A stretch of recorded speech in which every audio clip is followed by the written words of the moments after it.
Bienvenidos. Continuamos desarrollando la unidad 4. Hoy veremos el tema semiología gráfica.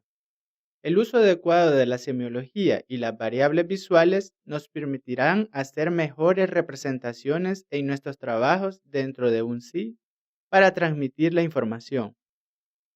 Cuando visualizamos cualquier tipo de información geográfica en un mapa común o en la pantalla de una computadora o en un dispositivo móvil, estamos utilizando un lenguaje visual para transmitirla.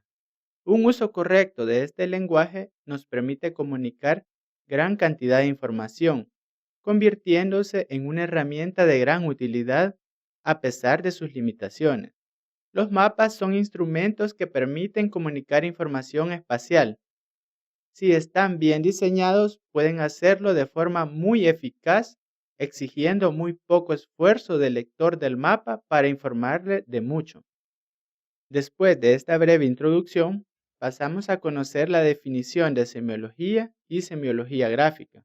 La semiología es la ciencia que tiene por objeto de estudio los símbolos y su significado en sus diferentes manifestaciones. Por su parte, la semiología gráfica estudia los signos del lenguaje visual y su gramática, de modo que podemos comprender cómo la representación gráfica logra transmitir la información que se espera. Veamos un pequeño ejemplo para aclarar un poco más estos términos. De los mapas mostrados en la imagen, ¿cuál sería el que mejor nos informa sin mucho esfuerzo ni necesidad de conocimientos especializados sobre los lugares donde existe mayor población? A pesar de que ambos mapas informan lo mismo, lo hacen de manera distinta. Seguramente usted también concluye que el mapa inferior es más fácil de interpretar. En este punto, quizá se está planteando la siguiente interrogante. ¿Existen normas en la comunicación por medio del lenguaje gráfico? La respuesta a esta es sí las hay, pero es importante aclarar que no se trata de unas normas tan elaboradas como las del lenguaje hablado, sino más bien como una guía, las variables visuales. Nos damos cuenta que existen ciertas reacciones naturales ante ciertos grafismos que no son conocidas o comunes y que sí también son conocidas por el diseñador de mapas. Entonces pueden emplearse para comunicar mejor y de forma más eficaz el mensaje cartográfico deseado. Ante algunas características, también podemos tener una respuesta común con otras personas, sin importar nuestras diferencias de origen. Por ejemplo, lo grande es más importante que lo pequeño y lo oscuro más que lo claro. Cada lenguaje tiene sus propiedades particulares y permite expresar unas u otras ideas de distintas maneras. Es por eso que debemos conocer las diversas propiedades que existen en los elementos del lenguaje visual, las variables visuales y utilizar unas u otras según las circunstancias que debamos resolver. Las variables visuales se aplican a los elementos básicos de las representaciones de los objetos geométricos, es decir, puntos, líneas y polígonos. Las variables visuales son 7: la posición, el tamaño, la forma, la textura, la orientación y el color. Este último se divide en dos variables, el tono del color y el valor del color. En la imagen podemos ver 7 variables visuales aplicándolas a la geometría de punto. Vamos a detallar a continuación cada una de estas variables y a explicar cómo se aplican en función de las 3 geometrías básicas. La posición es un caso particular de las variables visuales, al punto que no podemos modificarla a nuestro antojo, debido a que en los mapas la posición está asociada a una información que deseamos transmitir, la posición real de un elemento en el espacio geográfico. El uso de la posición como variable visual es muy limitado en el caso de un mapa y generalmente no se utiliza. La variable visual forma se visualiza generalmente en el perímetro exterior de la geometría y tiene aplicación fundamentalmente en los símbolos puntuales, Podemos ver esto en la imagen de la izquierda, donde se representa la información sobre las coordenadas exactas con una figura distinta. En el caso de las líneas, no es muy común utilizarlas, pues es bastante difícil su aplicación sin provocar confusión al usuario del mapa, ya que podemos generar una distorsión en la información que trasladan los elementos lineales, pues se altera su representación. Como podemos ver en la imagen del centro, en el caso del polígono, la imagen de la derecha se utiliza un relleno con una forma específica para la aplicación de esta variable. Sin embargo, aplicada a los bordes del mismo, provoca una representación imprecisa. La variable visual tamaño se refiere a la dimensión, más grande o más pequeño, más grueso o más delgado, que se le otorga a un símbolo. En el caso de los elementos puntuales, basta con hacer más grande o pequeño el símbolo mismo.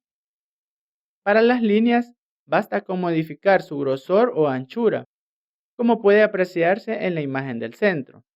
Pero para las superficies tendremos que modificar el interior del polígono que las representa. Normalmente lo haremos valiéndonos de las texturas, pero en este caso particular, todos los polígonos se rellenan con un único patrón de diferentes tamaños en sus tramas, como se muestra en la imagen de la derecha.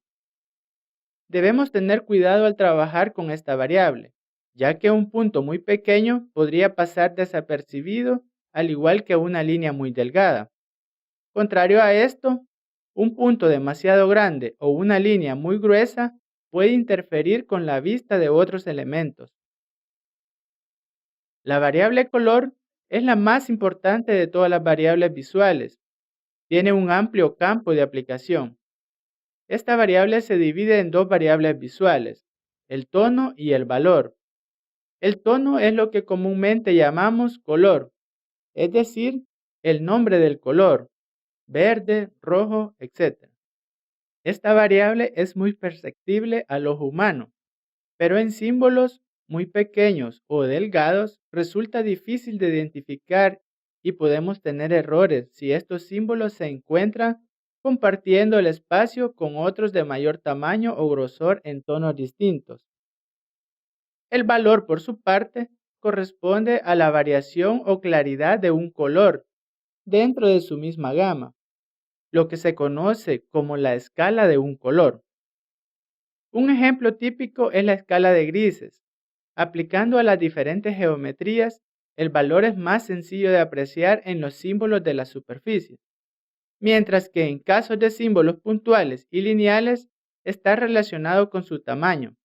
Si el elemento es muy pequeño o delgado, es más difícil apreciar el valor y por lo tanto, comparando con otros, al extraer información que mediante esa variable visual se intenta transmitir.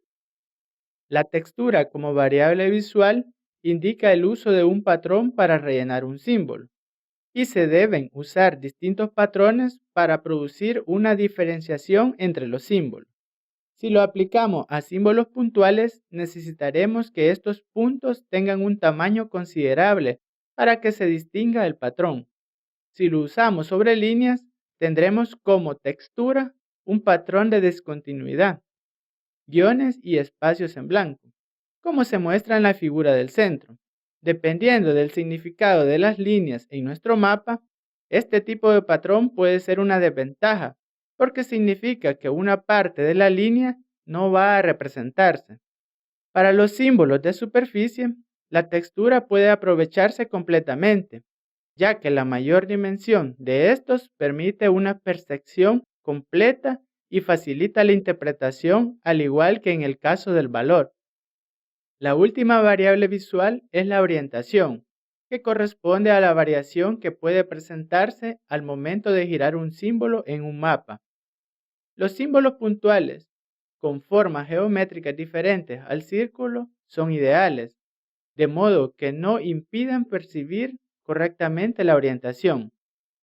Tampoco pueden aplicarse sobre símbolos pictóricos, porque producen una sensación de desequilibrio en la representación. Si decidimos usarlos sobre líneas, estas deberán tener textura, pero esto requiere un ancho excesivo para percibirla correctamente. Generalmente no se utilizan en líneas. En el caso de los polígonos podemos implementarlo rellenándolos con una textura y variando la orientación de esta, tal como se muestra en la imagen de la derecha. A continuación, vamos a revisar y conocer qué capacidades tienen las variables visuales y qué podemos simbolizar con ellas, de manera que seleccionemos la variable visual más adecuada cuando debamos crear un mapa. Existen 4 propiedades básicas que una variable visual puede representar. Asociativa.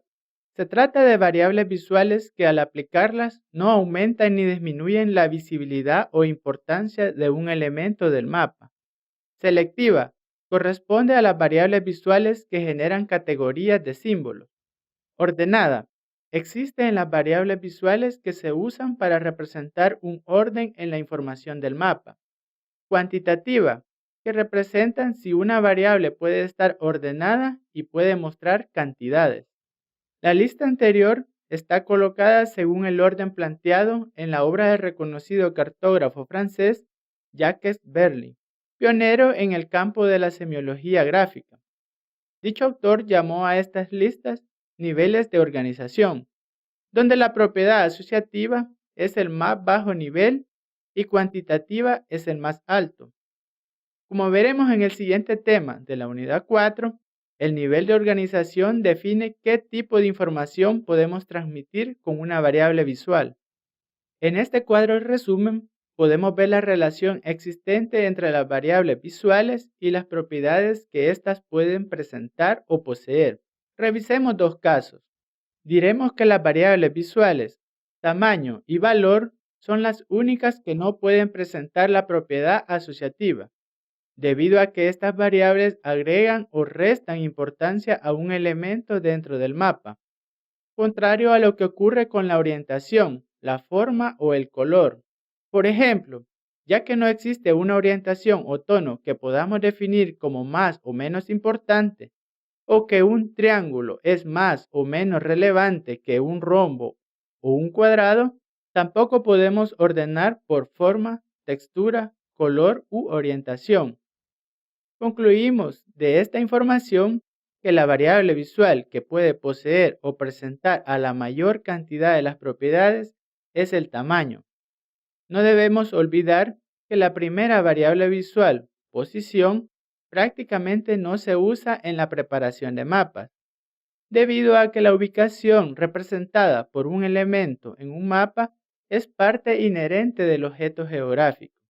Bien, me despido. Gracias por su atención y nos vemos en la próxima videoclase.